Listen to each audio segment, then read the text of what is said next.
Okay, picture this. It's March 8th, 2018 again.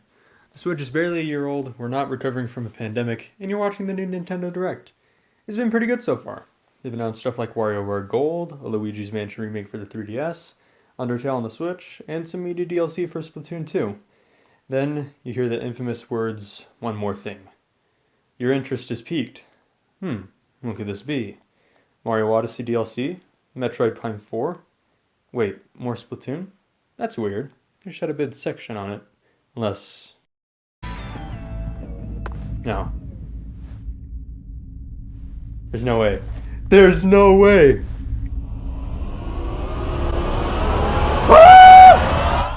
Super Smash Bros. Is the crossover fighting series, the one that finally answers the question, can Link beat Mario to a pulp? Then can Peach beat Mario to a pulp? Then Sonic? Then Pac-Man? Then Ridley? The answer is yes, by the way.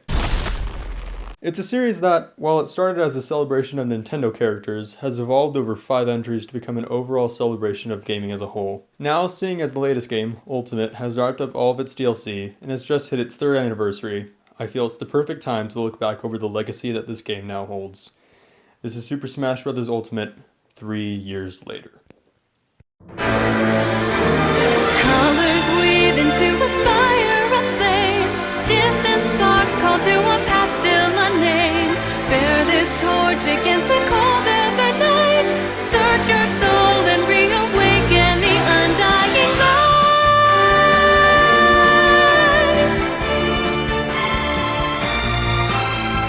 Development on Ultimate began almost immediately after DLC for the previous installment, Smash 4, was completed in February 2016. In order to get the game out quick, they used the Wii U game as more of a base, compared to most entries which are made completely from scratch. It's definitely helped, as it is the game that has the second shortest period between official reveal and release in the series, second only to Melee. That 30-second clip at the end of the Direct gave us some answers, like the fact that we were getting a Smash game on the Switch, the Inklings and Breath of the Wild Link were playable, and it was coming out that year. But there was still a lot of speculation, who would be returning, who would be cut, and can we name every single one of these silhouettes? But luckily for us, many questions would be answered in just a couple months at E3. Masahiro Sakurai, the series director, swung in to steal half of Nintendo's presentation and basically went, hey, you guys wanted like Snake and Ice Climbers, right? And you wanted to keep Cloud and Ryu, right? Well, here's all of them, have fun. Oh yeah, even the baby Thunder Rat that hurts himself and a little child. Go bananas! Everyone is here. Wow. Apparently when Sakurai announced that he wanted to bring back every fighter from previous games, the room went silent. And I can understand why. Some of these characters would be legal nightmares to bring back, but the madmen did it. Skipped out on Smash 4 since Snake wasn't in it? Well, he's back, you have no excuse now. Missed out since Melee because you were enraged they didn't bring back Pichu? I don't know why that would stop you, but he's back in, so stop complaining. I personally think that this is the best idea for this game, because if you had a connection with any character in any of the previous games, they're here, making you more likely to get it. But if you think that's all they showed, no, we're just getting started. The devs finally gave clone characters a formal designation as Echo Fighters, listing Dark Pit and Lucina as echoes of Pit and Marth, respectively. But in addition, they also added Daisy? I mean, it's not a bad choice, it feels a bit lackluster. Hey, it's a new character! It's a character that's been in one mainline Mario game and a bunch of spin-offs, although I guess it is slightly more represented than Waluigi. I should probably shut up though, or else the Daisy fan base will track me down and make sure I never talk smack about Daisy again.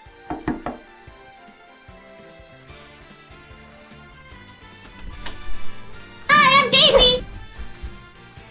Near the end of the presentation, Sakurai says that since the main goal was to bring back all the returning fighters, he hopes that we won't expect too many new fighters. But of course, he wants to end this segment with a bang. Okay, before I talk about this next reveal, in order for those who didn't understand how big of a deal this was, I'm gonna need to give some context. Okay. So this is Ridley. He's a giant purple space pirate dragon that Samus fights a lot. Seeing as how Melee brought in a lot of villains, like Bowser and Ganondorf and Mewtwo, is Mewtwo classified as a bad guy? Kind of? Okay, good enough for me. People wanted more villains, and Ridley was up near the top. However, Sakurai said that he felt that he couldn't do the character justice, as in most of the games he's in, he appears as this giant hulking behemoth. And Sakurai felt like shrinking him down to be balanced in the game wouldn't make Ridley, Ridley. Yet, the fans kept asking, and eventually...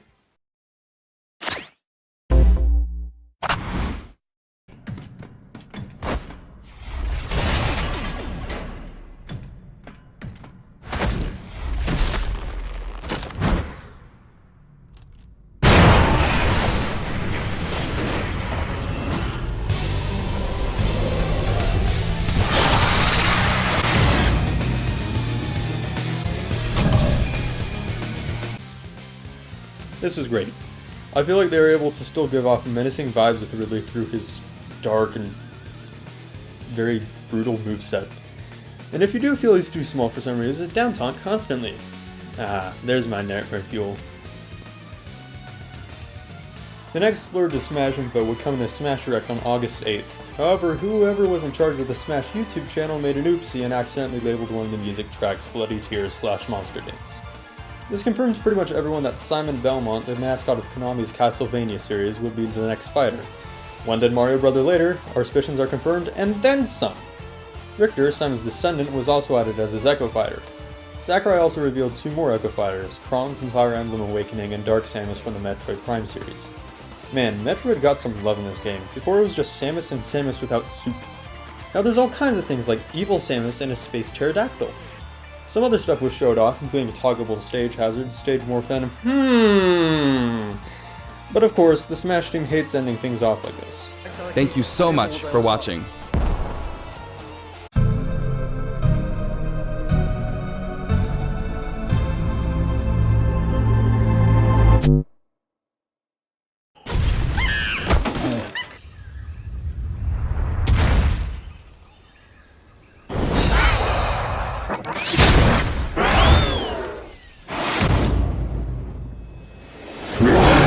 K-Rool is another popular choice that almost seemed impossible due to his lack of modern appearances. The last time he really showed up, at least in a notable way, was in Donkey Kong 64 in 1999. Unless you count Super Mario Sluggers in 2008, in which case I'd forgive you if you forgot he was in there. Since companies usually like to bring in recent stuff, because they can still sell that recent stuff, characters that have fallen from relevance seem to be less likely to be added to Smash Bros. But it happened, and K-Rool fans finally can be satiated for the first time since 2008, or 1999 if you prefer.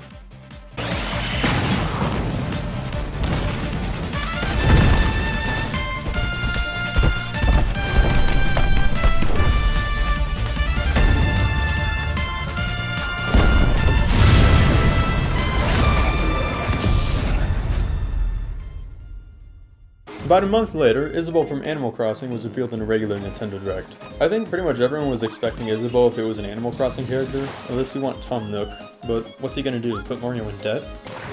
Actually, that's kind of a cool moveset idea. At this point, the hype felt like it was reaching the absolute point.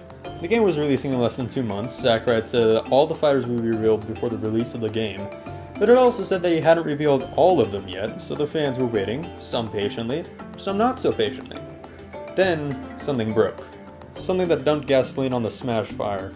Something that would split the fandom into a heated debate, one of the craziest Smash Bros. Leaks to exist. At least, as long as it was real. On October 21st, an image surfaced from Snapchat, one that seemingly revealed the rest of the playable characters of the game. Ken from Street Fighter, Isaac from Golden Sun, Gino from Super Mario RPG, Mach Rider from, Mach Rider, Shadow from Sonic the Hedgehog, the Chorus Kids from Rhythm Heaven, and Banjo-Kazooie from the series of the same name. This leak had some credible backing to it. There was a not-before-seen render of Dr. Seuss's The Grinch, for which a new movie was coming out that holiday season, meaning that if this was fake, someone made a new render for The Grinch for this leak, which is the kind of dedication that I can respect. Also, this is why it's called The Grinch leak. Just a side note, I don't know. To add further validity, the poster of the image was confirmed to work at a company that had worked with Bandai Namco, the co-developers of Smash 4 and Ultimate before. However, there were a few things that drew suspicion. The background of this image was proven by many to be cleverly reproduced. And there was also the case of Vergabin, someone who had correctly leaked quite a few of the new characters coming to Ultimate, who had stated that the Grinch leak was fake, and that the only characters that hadn't yet been revealed were Ken and Incineroar from the recent Pokemon game Sun and Moon. People took sides and waited, as it was just a matter of time until all would be revealed. At last, the time had come. All would be decided here. Sakurai would show us his deck of cards about whether they spell Grinch or Vergabin.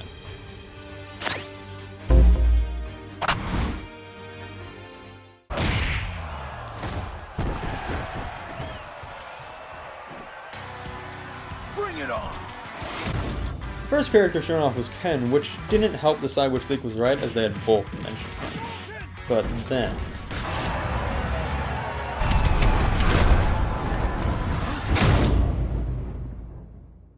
And just like that, the Grinch had fooled many.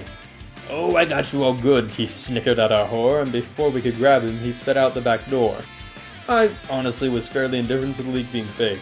I only grew up with a Wii and no understanding of what the words virtual and console meant when they came together, so I had no connection to any of these characters. For the next one, the next one.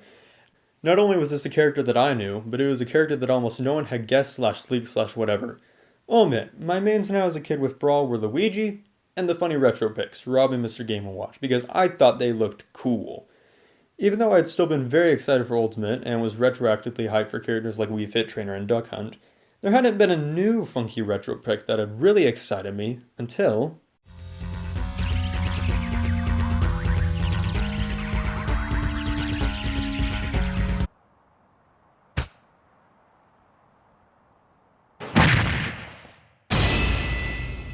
Suddenly, I was going nuts for no reason whatsoever. This was a character that I didn't even know I wanted, I was loving this. Piranha Plant was revealed to be free DLC for a limited time, though many believe that he was meant to be a base game character that was moved to DLC to get the game out on time. I mean, come on. He's his own separate thing, he has Palutena's guidance dialogue, which none of the other DLC characters have. Regardless, this was also when the main DLC for the game was confirmed, in the form of the Fighter's Pass. 5 packs, which included 1 character, 1 stage, and music tracks. Pretty good stuff. However, there was one more thing that was shown off. Spirits. The best way to explain this to someone who's played a previous Smash Bros. Is if they took the events mode to the max level. Spirits are characters that aren't playable but are essentially given a shout out by having a spirit battle, which is a fight that is given special rule sets to make it feel like you're playing against that character. For example, the Lakitu Spiny Spirit is a fight against Bowser Jr.'s Iggy Skin and a bunch of tiny red Bowsers. Starting to get the gimmick here? It's a complicated topic that I honestly don't feel I can give justice, so just look it up. The internet will explain it better than I can. The last thing shown at the presentation was the game's adventure mode, World of Light, which is essentially a map with a bunch of spirit battles, a few cutscenes, and more that I'd rather link to map path. I'm not trying to knock the mode, I did genuinely enjoy it, but I can definitely see why people could be a tad disappointed by it. And that's it.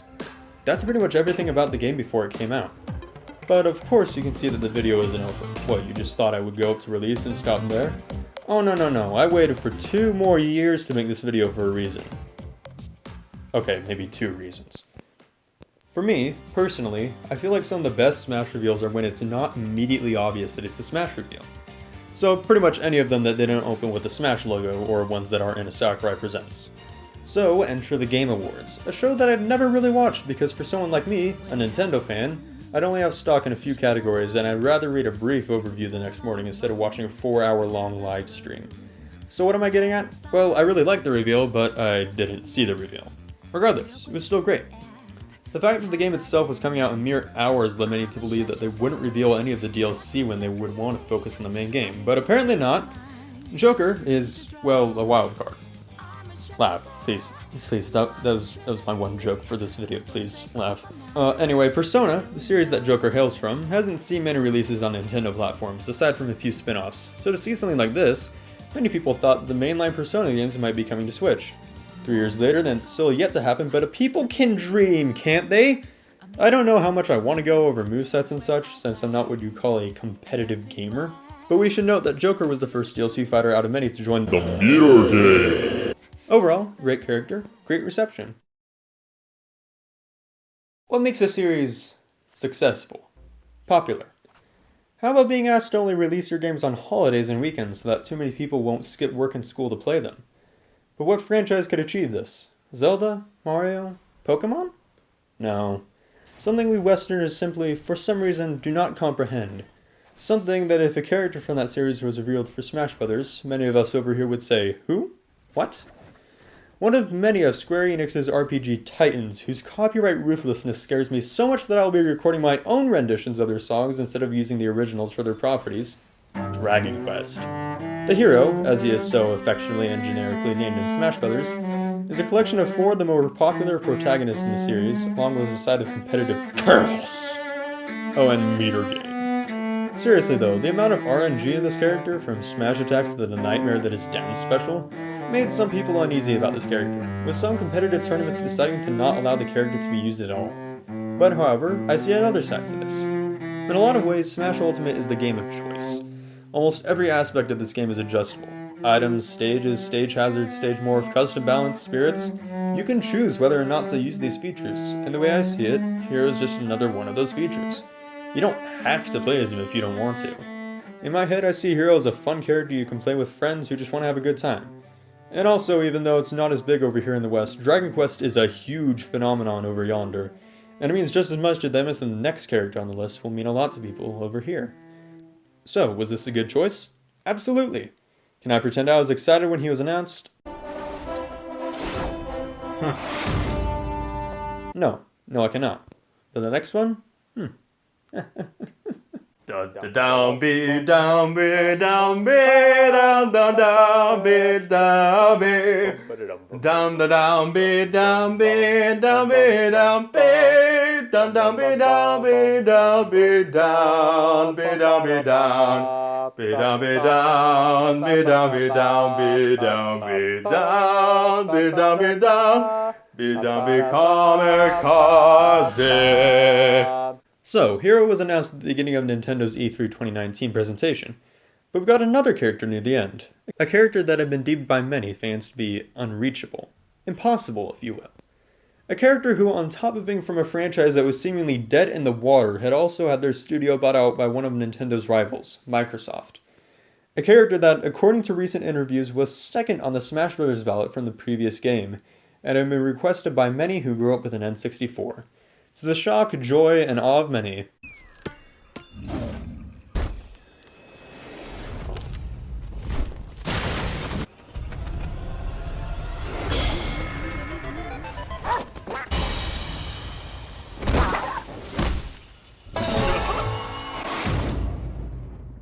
Banjo-Kazooie were revealed to be the next DLC character. To be fair, the rumors for this have been running thick. Phil Spencer, the head of Xbox, said that he's been open to Banjo and Smash for years, and when the time finally came, he said it was an easy deal to make. This is just one example of the seemingly buddy-buddy relationship Nintendo and Xbox have had over the last few years, and I'm glad it's an example.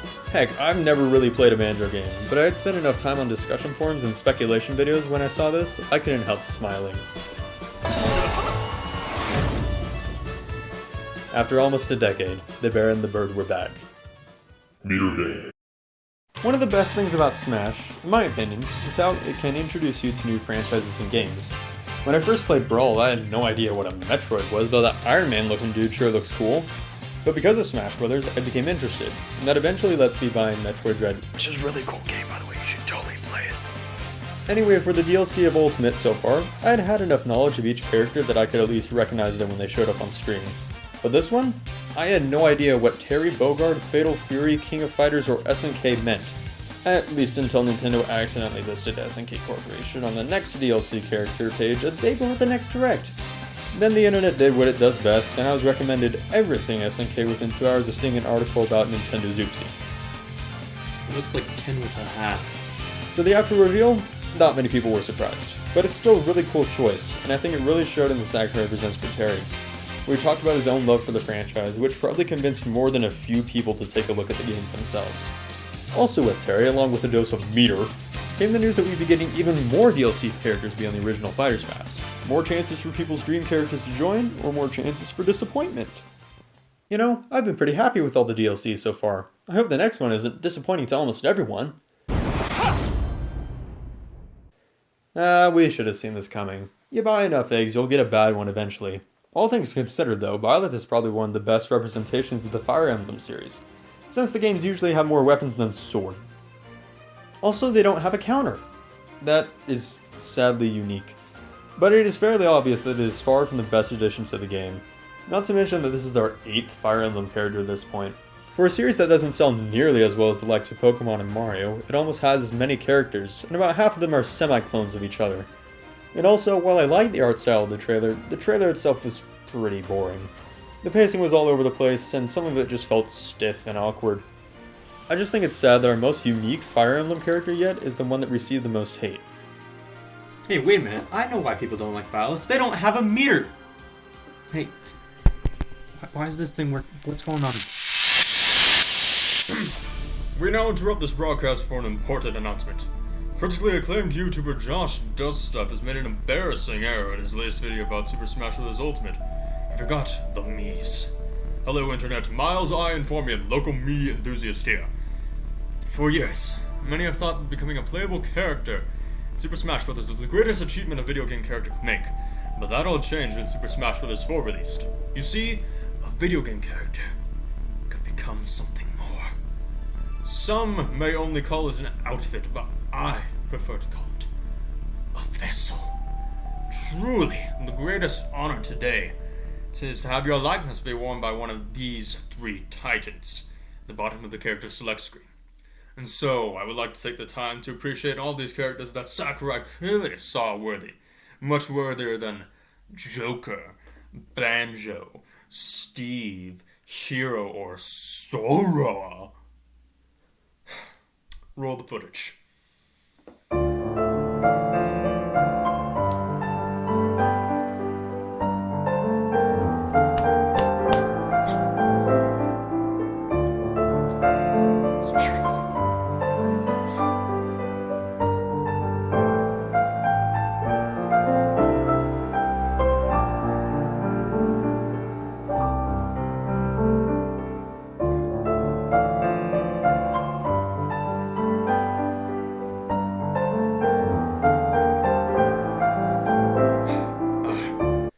It feels good to right a wrong. Well, I'll be back. Thank you for watching this broadcast. And remember, respect the me's and they'll respect you. Oh, there we are. It's weird, my camera blacked out for a second. Anyway, after Fighters Pass 1 did end on... we had a bit of a break between Fighters Pass 1 and Fighters Pass Volume 2 due to reasons. But Nintendo, sitting on their throne made up of copies of Animal Crossing, weren't about to make the same mistake as Byleth. No, they were going to disappoint us 3 months in advance. By announcing in March that, hey, the next DLC fighter is going to be from ARMS, Nintendo made sure that most of the social media complaints would happen now and not in June, when they finally revealed that it was Min Min, which honestly didn't surprise many. Min Min had won some kind of popularity contest run by the devs a while ago, so it makes sense that they would go with her. I don't know, I just don't have as much to say about Min Min. It's one of those characters that isn't hated by the community at reveal. They also didn't make for this shocking reveal, partly because we already knew it was an ARMS character. Overall, Min Min just feels like the most meh DLC fighter. Not overhated, not overhyped. There are some reveals that, while looking back, seem incredibly obvious. Characters that have become so popular that we ask the question, why weren't they added sooner? It's because this pile of rectangular prisms took 5 years to negotiate, that's why. There are a few games that have simply transcended being just a game. Minecraft, the best-selling game in the world, has definitely done so. Almost a whole generation grew up with this game, and I consider myself lucky to have grown up with it as well. Steve is the only DLC character to have struck a personal chord with me, as I've actually played the game. Definitely not as much as when I was a kid, but that ingrained nostalgia exploded when I heard the skeleton sound effect in the trailer.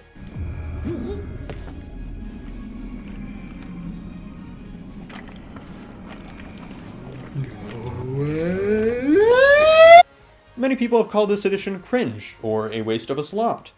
But this is probably one of the smartest choices Nintendo made, because this was the character who spread like wildfire on the internet. People that I worked with at the time that hadn't played video games for upwards of 20 years knew that the Minecraft guy was going to be in Smash. Even my grandparents know Minecraft as the fun block game. I knew a guy that bought a Switch and Smash Bros. Just because Steve was added. Heck, this announcement took down Twitter. All of the DLC characters, while they might appease fans, their main purpose is to make more money. Steve, coming from the best-selling video game of all time, does that and then some, while still taking the internet by storm and gaining the interest of almost everyone born in the 2000s. And also Mirror's back, baby! Also, the song that's playing right now, Earth, is from Minecraft Earth, which I'm pretty sure is the only official game represented that's been officially discontinued and is no longer playable. Just an interesting tidbit, and yes, I will make you listen to it in its entirety. Or I guess you could skip it too if you want.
There are few characters in Smash that feel truly menacing.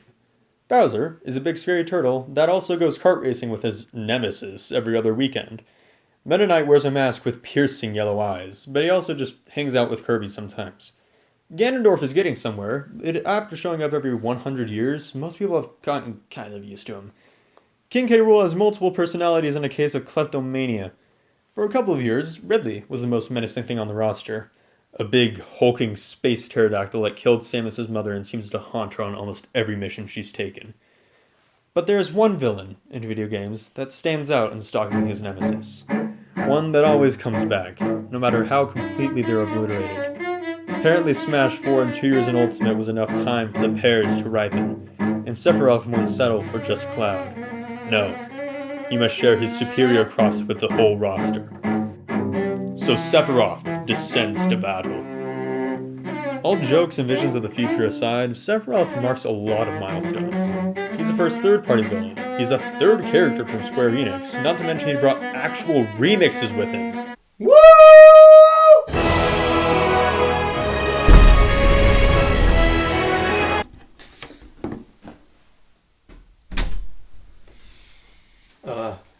Hi, Square Enix.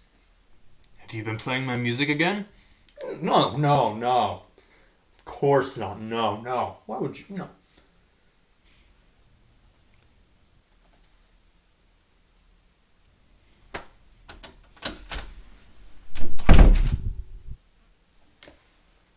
Okay. I'll use your buttons next time. Just the fact that Square Enix was willing to play more ball is astounding, and just all of this together with the fact that it's just is amazing. Great character choice. Back in November 2018, shortly before the game came out, Sakurai stated that ARMS and Xenoblade Chronicles 2 had been considered for new fighters, but couldn't be followed through due to time constraints.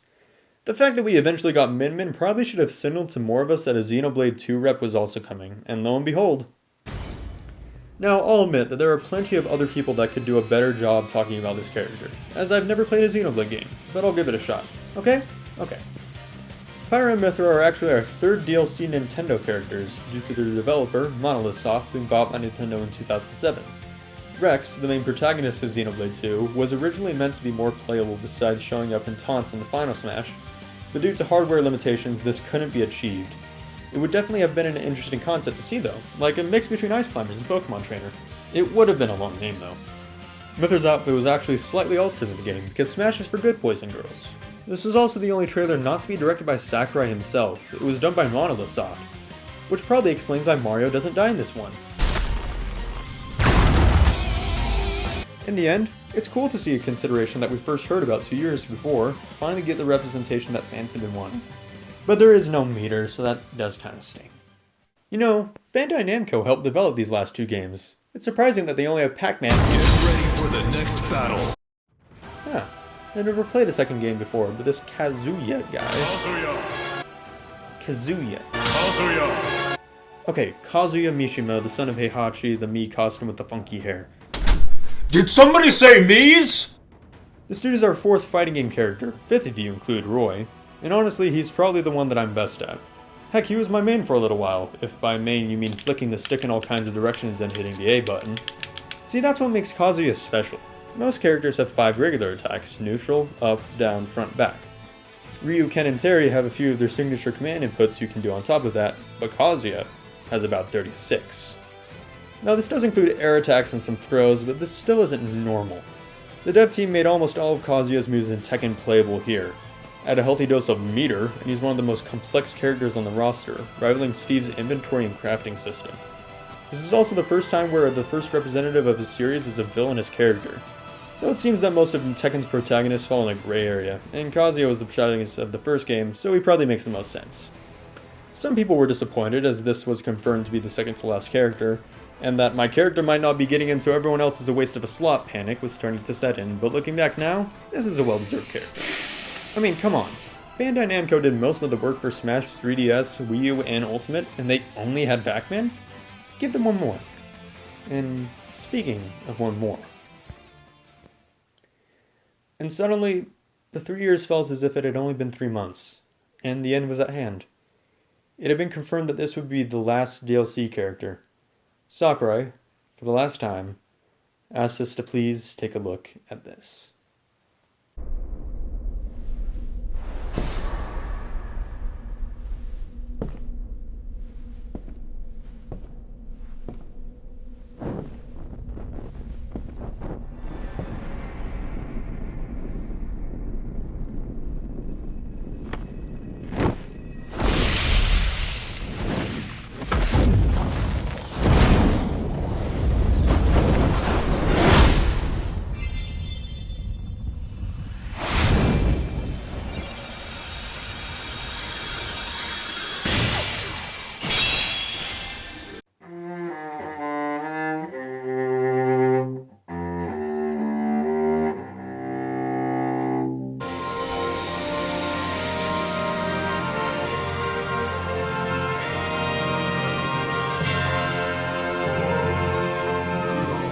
The one video game character who had seemed truly impossible became possible.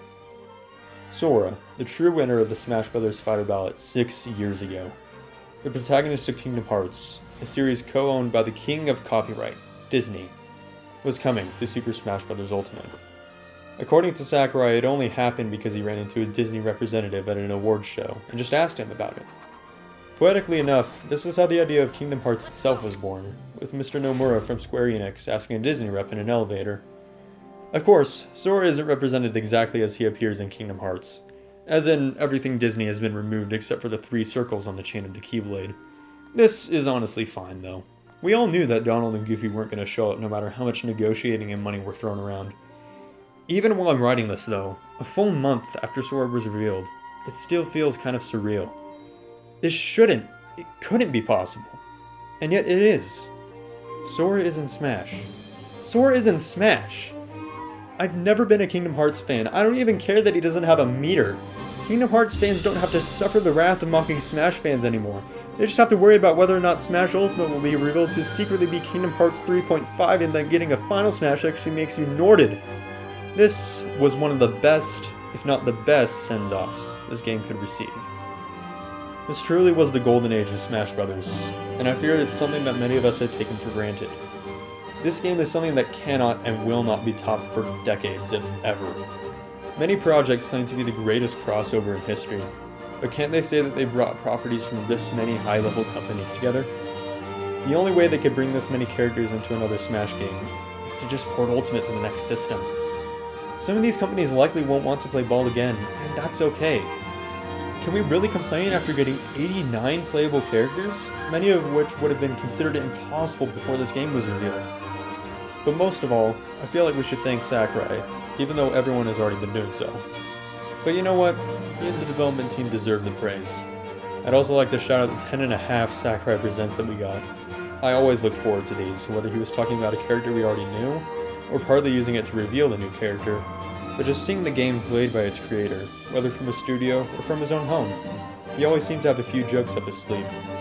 It's ironic that these were originally conceived as a way to save money on expensive overview trailers, but they ended up being the part of the overall Smash hype cycle that I look forward to the most. Because it's just fun to hear Sakurai telling us to play Banjo-Kazooie on Xbox, or talk about how he played a lot of King of Fighters when he was younger, speculating on what species the ARMS characters are, explaining the end of Final Fantasy VII, or showing his own excitement that he was able to add Sora to the game. This game is something truly special. And now, I humbly thank Sakurai and all the developers, and ask that they all take the longest break they can.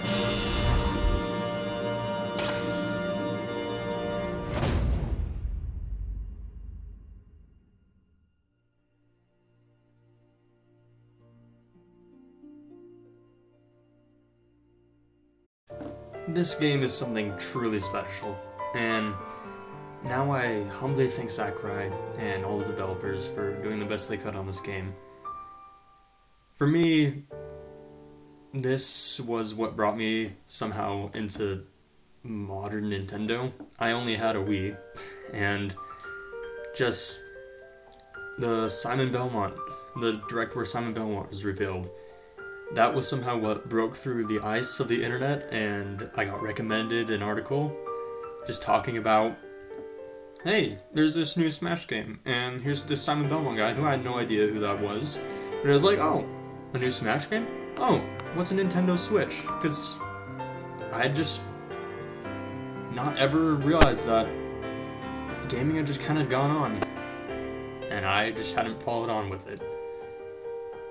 So, because of this game, I actually went into the modern era of gaming, and that's what just kind of got me more, I don't even know how to say it, just more in tune with the internet. But it's the reason that I have a Switch today. It's the reason that it's probably the reason that I made this YouTube channel. And it's weird that I get emotional now. I wasn't planning on getting emotional, but this channel is something that it's just something for me to do. Even when life seemed like a pile of doo-doo. The best way to put it, just this was something that I could do. And I really don't feel like it would have happened, weirdly enough, if Smash Ultimate hadn't happened. And I don't know, just while I started on this video, I kind of just started to realize that more, and I just want to say thank you, Sakurai. Thank you, all the devs. Thank you, Nintendo, and all the companies who were willing to do this. To some extent, especially Square Enix and Disney were probably the biggest challenges in this. Each of these characters were something special to someone. This game is something special. I made this a while ago. I didn't know if I wanted to show it, but I made it. It actually showed up in Noteblock's video for like half a second at the very end. I just showed it in his Smash Brothers music video, and I just kind of wanted to show it off more here. This is not me trying to just like, oh, look at me, I'm so creative. No, but this is just something that I made in my spare time, and I just thought it would be cool to hang on my wall. And here it is. I don't know. This feels too stupid to like show in my own videos. Just plugging my own art, which I'm not good at. This is just me cutting out stock icons and then spray painting them. But yeah, I don't know. It kind of looks cool.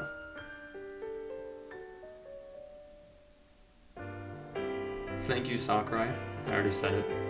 The devs and all the stuff, and just take the longest break that you can. Seriously. You all deserved it. Every soul contains a whisper of light, growing louder as it calls to unite. From the distance sings a chorus of souls, rising slowly, stirring heat from the coals. Colors weave into a spire of flame, distant sparks call to a past still unnamed. Bear this torch against the